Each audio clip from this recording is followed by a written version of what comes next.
Hello, beautiful friends. I am really excited to talk today about how to regulate our nervous system, how to stay joyful, present, and grounded as an artist, entrepreneur, and human in general, especially when things are challenging in our businesses and in our lives.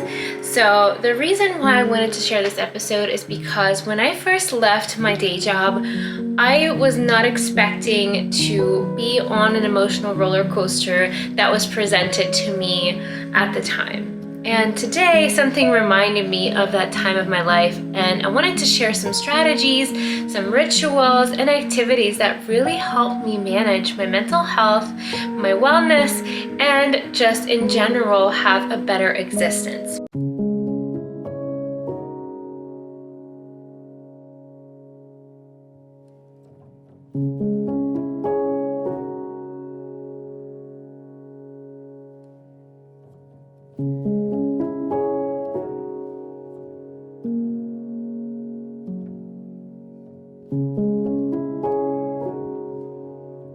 But the number one way for me to really be connected to myself, to have blinders on, and to not worry about what everyone else is doing is to nurture my spirituality. This has nothing to do with religion, so whatever you believe in is perfect, but just carving out time for yourself first thing in the morning, even if it's just 5 minutes. My coach Olga says that we oftentimes put so much pressure on self-care, and we think we need to meditate for 10 hours or go on a silent retreat or do yoga 20 times a week. But in reality, it's just a matter of showing up for yourself and your soul, even if it is just for a few moments. I love to do my morning gratitude when I walk Calibri. I love to take him on a walk in the woods if it's possible, if the weather permits, and just to acknowledge everything that I have food, shelter, water, my needs are met for the day. And there were times where my needs were not met, but just still finding some kind of gratitude in my current situation is really, really important. And the other thing that I love to do is morning pages or allowing space for processing emotions. So some of you might be familiar with the popular concept of morning pages from Julia Cameron, but really just stream of consciousness writing. And a lot of times we think that we need to stay positive all the time and not allow for any negative thoughts or emotions. But what I found is if I give myself space to acknowledge what's bothering me or what's coming up for me in a private, safe way, such as writing them down in my journal or just going for a meditative walk and talking to God about it, or even calling a trusted friend, I find that I'm a lot more self-accepting. So sometimes people think they need to always be optimistic, positive, and yes, our primary vibration, as we call it in the self-development world, our primary vibe or our primary energy should be that on the positive, hopeful side. But sometimes when we're faced with really difficult circumstances, life situations, tragedies, traumas, it's really, really important to honor yourself, even though you may have thoughts and emotions that are less than desirable. So writing down your morning pages without any judgment, just letting out whatever comes out is really healing. And then if it feels weird for you to only focus on the negative, just taking a moment and maybe writing some positive affirmations that are the opposite of how you're feeling and focusing in on how you want to feel instead. The other important thing to regulate your mental health and your nervous system is to be in nature when possible, being outside. It was really important for me, especially during the lockdown, to carve out a moment each weekend to connect with nature by going to our local woods, embracing the seasonality, the different colors of leaves and flowers, and all the different flora and fauna that are available to us. We also love to hike with Sean and go to our local state park. So we sometimes just grab the Jeep, grab the dog, and just take a moment to enjoy our local neighborhood and our local nature. The other thing that I really find helpful, aside from the obvious prayer and meditation, is to have activities such as hiking. It could be really simple, or reading, to remind yourself that you are not your work, you are not your artwork, you are not your business, and that you are this beautiful being living on this planet during this time for a limited time.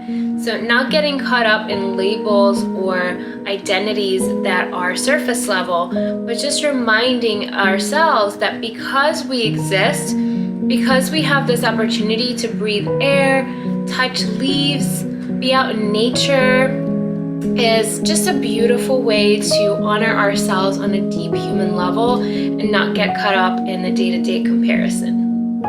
And sometimes I will grab my sketchbook and just sit by the water and listen to the beautiful sounds of a bubbling brook or a creek, and just enjoy being surrounded by this abundant force that is our nature, our planet.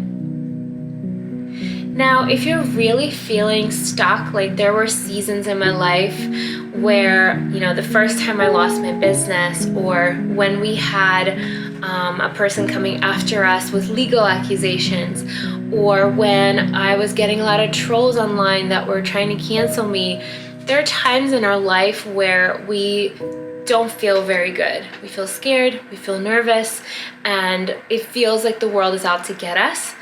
So practicing loving yourself and reminding yourself that you are safe is really, really important. You can do this through movement. I think it's really important to release the energy, whether you do dancing or some people do shaking. I like to go on a long run, or even just do sprints or lift some heavy weights, so that you can release some of that anxiety and negative energy and transmute it into something beautiful.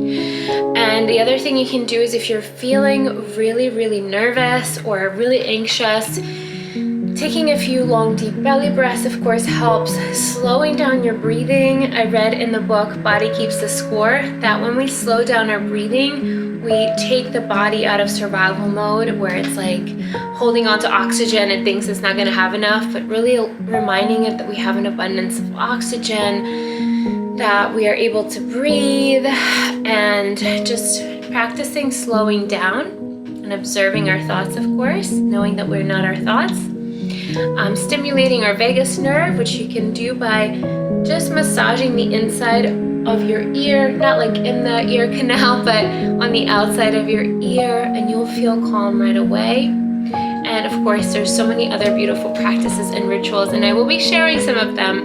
I'm excited to be sharing my meditations and tapping with you, and as well as hypnosis on this channel. I have so much in store for you, and I can't wait to share it. And the reason why, there's so many videos and they all work, I want to just honor that every tool and every technique works for us if we use it and if we show up for ourselves. But I just want to honor that some seasons, like I mentioned, when there are things that are really scary, that are new, that threaten our sense of safety, it's really important to have this arsenal of tools and activities so that you feel like you belong to yourself and you feel in control of yourself, even if you feel like you can't control things like a financial setback, social media trolls, an angry lawyer letter, things that sometimes occur in life. But I promise you, those things also strengthen us and give us information, give us wisdom, give us experience, so that we can then share it and use it for good to help empower others. And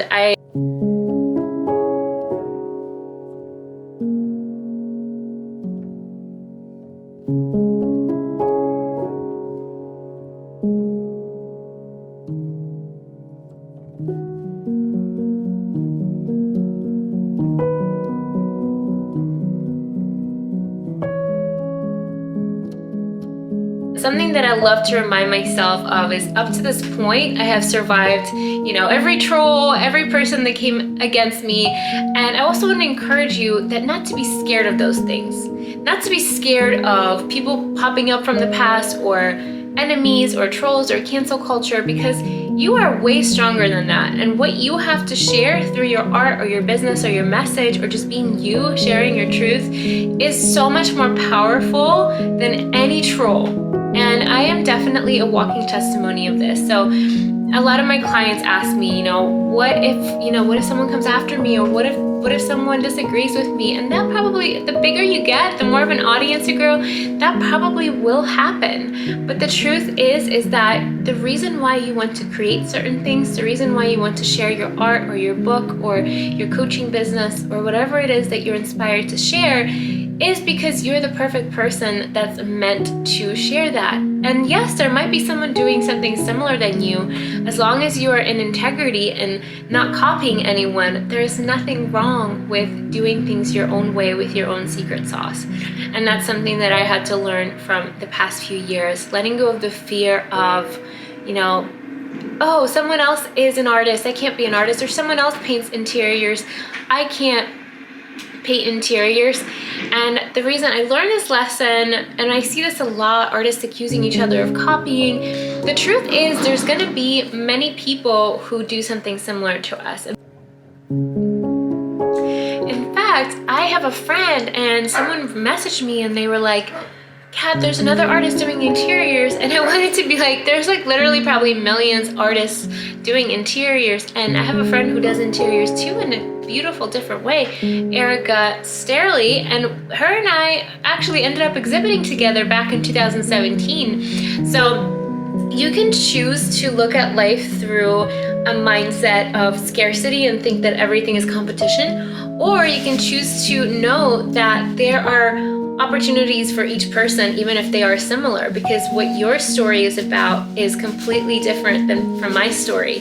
And there's still enough room for all of us to share our creations, our truth, through the lens that we see life in. So don't let fear and scarcity stop you from putting out your creations in this world. And if you do feel triggered, or if you feel anxious, or if you're having trouble focusing, just remember it's worth it to take time off and reset your energy through things like I mentioned, hiking or journaling or just being, or just making art for you, not for a career opportunity, but just for you. It can really help you get your power back and give you that renewed sense of purpose and direction. Thank you so much for watching. I hope you enjoyed this video. Hit subscribe if you want to stay in touch with me, and I'm looking forward to sharing more of my stories, daily experiences, and coaching with you. And thank you so much for being in my world.